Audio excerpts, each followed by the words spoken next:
Bonjour, parlons de la Bible, puisque la Bible du début jusqu'à la fin ne parle que de Jésus-Christ, parlons de Jésus-Christ.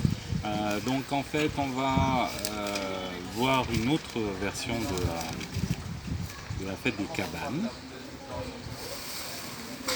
la fête des huttes, la fête de la moisson, la fête de la dédicace, on va revenir sur tous ces noms tout de suite.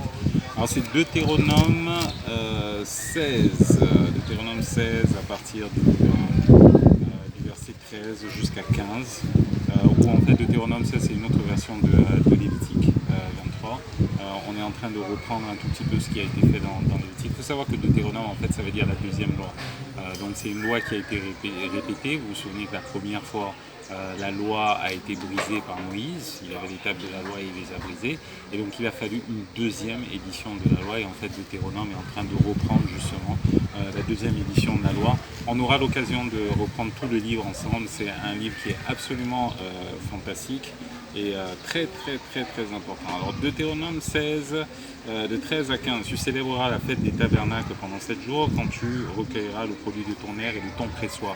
Donc là on est en train de faire référence à tout ce qui est pamplemousse, tout ce qui est vigne bien sûr, puisqu'à l'origine c'était surtout pour la vigne. Tu te réjouiras à cette fête, toi, ton fils et ta fille, ton serviteur et ta servante, et le lévite, l'étranger, l'orphelin et la veuve qui seront dans tes portes. Tu célébreras la fête pendant 7 jours à l'honneur de l'Éternel ton Dieu, dans le lieu que choisira l'Éternel, car l'Éternel ton Dieu te bénira dans toutes tes récoltes et dans tout le travail de tes mains. 3 fois par année, tous les mâles d'entre vous se présenteront devant l'Éternel ton Dieu, dans le lieu qu'il choisira, à la fête des pains sans levain, à la fête des semaines et à la fête des tabernacles. On ne paraîtra point devant l'Éternel les mains vides. Donc je lisais le dernier chapitre verset, le verset 16, pour expliquer qu'en fait chaque fête donnait lieu à un rassemblement. Pour les hommes, pour les femmes, c'était facultatif, mais pour les hommes, c'était obligatoire. Les hommes devaient se retrouver à la fête des pains sans levain à Jérusalem, ou alors à Shiloh, à l'époque où justement c'était Shiloh où se retrouvait l'arche de l'Alliance. Et donc c'était pour les fêtes des pains sans levain, pour la fête des semaines et pour la fête des tabernacles. Alors, juste un petit point d'histoire. La fête des tabernacles n'a jamais été célébrée en fait. Elle n'a jamais été célébrée. Le seul moment où il y a quelque chose qui s'est passé avec la fête des tabernacles, c'est au moment de la dédicace du temple. Lorsque Salomon a fait la dédicace, l'une des raisons pour lesquelles on est en train d'appeler justement la fête de la dédicace. Mais sinon, à part ça, il n'y a jamais eu une grande célébration, une fête ou quoi que ce soit qui se passe. Et le seul moment finalement où la fête a commencé à être célébrée, c'est au moment où le peuple est revenu de déportation. C'est à ce moment-là où, avec Néhémie, justement, il y a eu une grande célébration de la fête qui est très intéressante pour nous. Il y a beaucoup de choses qu'on a envie de voir sur la chose, je vous en parlerai un tout petit peu plus longtemps. Donc voilà en fait, la fête de Sukkot, comme je vous disais, donc Sukkot, cabane. Je voulais vous lire Exode 12, Sukkot. Pourquoi donc sommes-nous en train de parler de Sukkot et pourquoi c'est particulièrement important? Parce qu'en fait, il y a eu le départ d'Égypte lorsque vous allez dans Exode 13. Vous avez Exode 13 et le peuple qui s'en va, qui est en train de partir. Et peuple voyant, alors que je vous lise un tout petit peu, voilà, c'est ça. Lorsque la marche vers le désert, donc Exode 13, lorsque Pharaon laissa aller le peuple, Dieu ne conduisit point par le chemin du pays des Philistins, qui était le plus proche, car Dieu dit le peuple pourrait se repentir en voyant la guerre et retourner en Égypte. Mais Dieu fit faire au peuple un détour par le chemin du désert vers la mer Rouge. Les enfants d'Israël montèrent en armes hors du pays d'Égypte. Moïse prit avec lui les os de Joseph, car Joseph avait fait jurer les fils d'Israël en disant « Dieu vous visitera et vous ferez remonter avec vous mes os loin d'ici ». Ils partirent de Sukkot et ils campèrent à Étam et l'extrémité du désert. Donc en fait, si vous voulez, la première étape dans le désert où ils se sont arrêtés, ils sont partis, ils ont quitté l'Égypte et après donc ils se retrouvent du côté de Sukkot. Mais Sukkot, de façon par coïncidence. En fait, c'est pas vraiment une coïncidence, mais la fête des cabanes, en fait, c'est la fête de Sukkot. Le mot en hébreu, c'est Sukkot. Donc, ce qui veut dire qu'en fait, dès le début, Dieu est déjà en train de nous donner l'objectif. Où est-ce que nous sommes en train de partir? Nous sommes en train de partir justement vers les cabanes.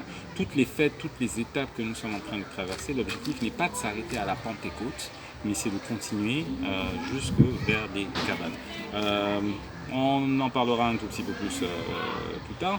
Donc la fête des cabanes, alors pourquoi la fête des cabanes? Parce qu'elle est symbolique des chrétiens et de leur voyage dans ce monde. Nous vivons dans un tabernacle temporaire. Bientôt nous serons vêtus d'un nouveau corps dans la nouvelle Jérusalem.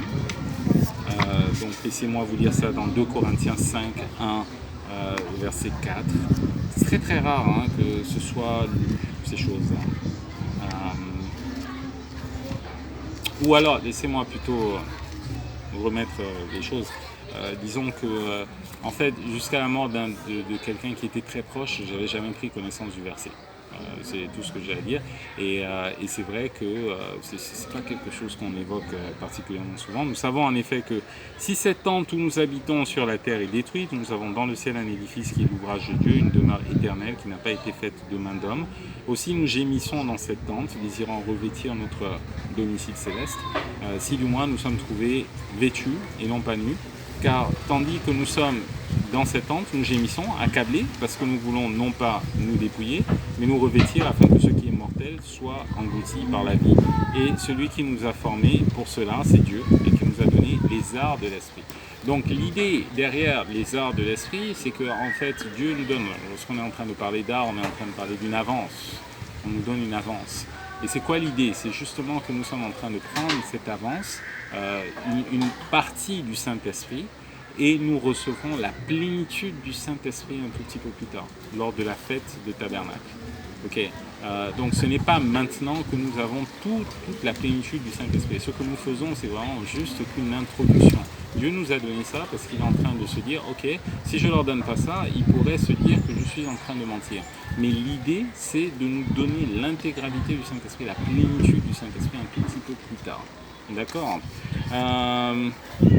Donc on va lire également 2 Pierre 1, 13 et 5 qui va dans la même idée, demeure temporaire, mais nous avons une demeure qui est un tout petit peu meilleure.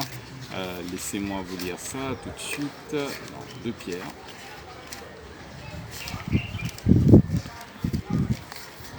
De Pierre 1, 13 à 5, et je regarde comme un devoir aussi longtemps que je suis dans cette tente. Donc encore une fois, on revient avec l'idée de tente. Dans cette tente, de vous tenir en éveil par des avertissements, car je sais que je la quitterai subitement, ainsi que notre Seigneur Jésus-Christ me l'a fait comprendre, mais j'aurai soin qu'après votre départ, vous puissiez toujours vous souvenir de ces choses. Donc très très très important hein, que vous vous souveniez que l'attente est temporaire. Notre corps est une demeure temporaire. Spirituellement, nous sommes en train de quitter l'Égypte pour aller vers la terre promise. Ensuite, donc la fête de la moisson, Exode 23, 16, c'est une autre façon d'appeler la fameuse fête, Exode 23, 16.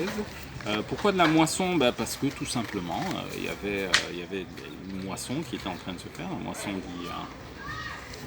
la moisson de la vigne. 23, 16, donc tu observeras la fête de la moisson, des prémices de ton travail, de ce que tu auras semé dans les champs, et la fête de la récolte à la fin de l'année, quand tu recueilleras des champs les fruits de ton travail. Donc, fête de la moisson, fête de la récolte dont on est en train de parler. Alors, très important, hein, une chose également qu'il faudrait que vous compreniez, à chaque fois, on est toujours en train de présenter les prémices. C'est toujours les prémices qu'on présente. Donc on est en train de présenter les prémices à Pâques, on présente les prémices à Pentecôte, on présente les prémices également lors de la fête de la récolte, fête de la moisson, fête du tabernacle, fête des huttes, fête des cabanes. Donc on est en train de présenter ça, les prémices.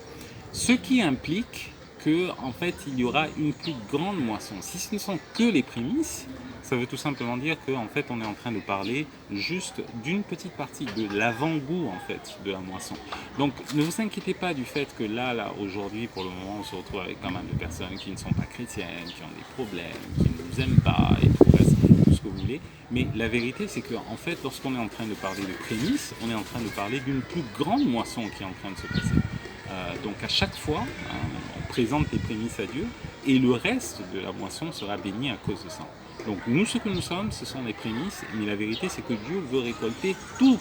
Il veut tout récolter. Il veut récolter au départ, donc on se retrouve avec l'orge. Alors l'orge, c'est facile, hein, lorsqu'on est en train de récolter l'orge. Si vous voulez séparer l'orge du reste de la plante, ce que vous faites, c'est que vous le lancez en l'air. Et après, vous allez voir donc l'orge qui est en train de tomber et le reste qui est emmené par le vent. En revanche, lorsqu'on parle du blé, le blé, c'est un tout petit peu différent parce qu'il faut le battre. C'est un tout petit peu différent pour obtenir le blé, pour arriver à séparer la plante elle-même du blé qui va constituer la farine et tout le reste. En revanche, lorsqu'on est en train de parler des vignes, là, si vous voulez obtenir le vin, il va falloir presser. Et tout ça nous donne des différents caractères, les différentes personnes qui justement sont en train de constituer le royaume. Dans un premier temps, donc, les chrétiens, les gens qui sont Israël, donc là, pas nécessairement la nation d'Israël, mais les gens qui sont... les rachetés, les gens qui sont mis à part. Et puis d'un autre côté, on va se retrouver avec l'Église, et de l'autre côté, on va se retrouver également avec les païens. Qu'est-ce qu'on va faire des païens? Ils seront pressés pour que la chair puisse partir, mais en fin de compte, tout genou fléchira et toute langue confessera que Jésus-Christ est Seigneur. Et notre Seigneur, à sa table, il aura du pain et du vin. Ça, c'est particulièrement important. Donc la fête de la moisson, hein, Exode 23:16, c'est ce dont on est en train de parler, les fêtes des nations. Pourquoi la fête des nations? C'est parce que, donc on va lire Zacharie 14, verset 16 au verset 18. Zacharie 14, verset 16 au verset 18.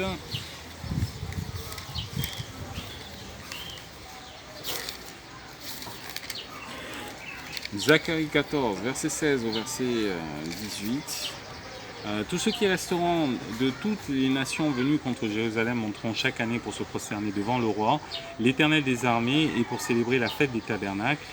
S'il y a des familles de la terre qui ne montent pas à Jérusalem pour se prosterner devant le roi, l'Éternel des armées, la pluie ne tombera pas sur elle. Si la famille d'Égypte ne monte pas, si elle ne vient pas, la pluie ne tombera pas sur elle. Elle sera frappée dans la plaie, dont l'Éternel frappera des nations qui ne monteront pas pour célébrer la fête des tabernacles. Alors, lorsqu'on est en train de parler d'Israël, faites très attention parce qu'il y a Israël historique et bien sûr il y a Israël sioniste. C'est pas exactement la même chose. Hein. Eux aussi, ils sont en train de. Il y a une prophétie qui est liée à ce qui est en train de se passer avec l'Israël actuel, mais qui n'est pas l'Israël passé. C'est deux choses différentes, deux entités qui sont complètement différentes. Alors là, on voit que les nations doivent venir justement pour célébrer la fête des tabernacles. Et en fait, lorsque vous lisez dans Nombre 29, du verset 12 au verset 34, vous vous rendrez compte que lors de la fête des nations, il y avait un certain nombre de choses qui devaient être sacrifiées, dont 70 bœufs qui devaient être sacrifiés. Et 70, ça a toujours représenté le chiffre des nations. Lorsqu'on est en train de parler de 70, ça veut dire qu'en fait, les nations sont représentées. Et d'où vient le chiffre 70? Ça vient du fait qu'il y avait 70 noms, selon Genèse 10, qui ont formé toutes les nations de la terre. Donc en fait, la fête des nations, c'est la fête qui est censée justement rassembler toutes les nations de la terre. Ce n'est pas une fête qui est exclusivement pour Jérusalem. Et on va conclure avec la fête de la dédicace. Pourquoi on l'appelle la fête de la dédicace? C'est parce que lorsque vous lisez 1 Roi, le chapitre 8, à ce moment-là, vous voyez que c'est pendant cette fête-là justement que le temple a été dédicacé, le temple de Salomon. Et donc on peut lire rapidement dans Zacharie 6, le verset 12 à 13. Zacharie 6, le verset 12 à 13. Tu lui diras ainsi par l'Éternel des armées, voici un homme dont le nom est Germe, germera dans son lieu et bâtira le temple de l'Éternel. Il bâtira le temple de l'Éternel, il portera les insignes de la majesté, il s'assiera et dominera sur son trône, il sera sacrificateur sur son trône et une parfaite union régnera entre l'un et l'autre. Les couronnes seront pour Élem, Tobija, Gédaja et pour M, fils de Sophonie, un souvenir dans le temple de l'Éternel. Donc en fait là ce que vous avez c'est vous avez déjà une préfiguration de ce qui va se passer dans le temple futur, quelles sont les personnes justement qui vont y habiter. Donc vous aurez, si vous lisez ce passage-là, mais vous lisez également Ézéchiel 40, du chapitre 40 au chapitre 48, c'est Dieu qui est en train de construire son nouveau temple. Okay, donc il y a une dédicace qui a été faite avec la maison de Salomon, mais une autre dédicace qui va être faite par le temple que Jésus-Christ lui-même va se construire, qui n'est pas nécessairement un temple physique, encore une fois. Faites attention, la Nouvelle Jérusalem n'est pas nécessairement une Jérusalem physique qui va se trouver à Jérusalem, dans l'endroit Jérusalem que vous connaissez. Ce n'est pas nécessairement le cas. Donc c'est une autre Jérusalem que Dieu est en train de construire. On aura l'occasion de parler un tout petit peu plus en détail. En attendant, portez-vous bien, que Dieu vous bénisse. Ciao.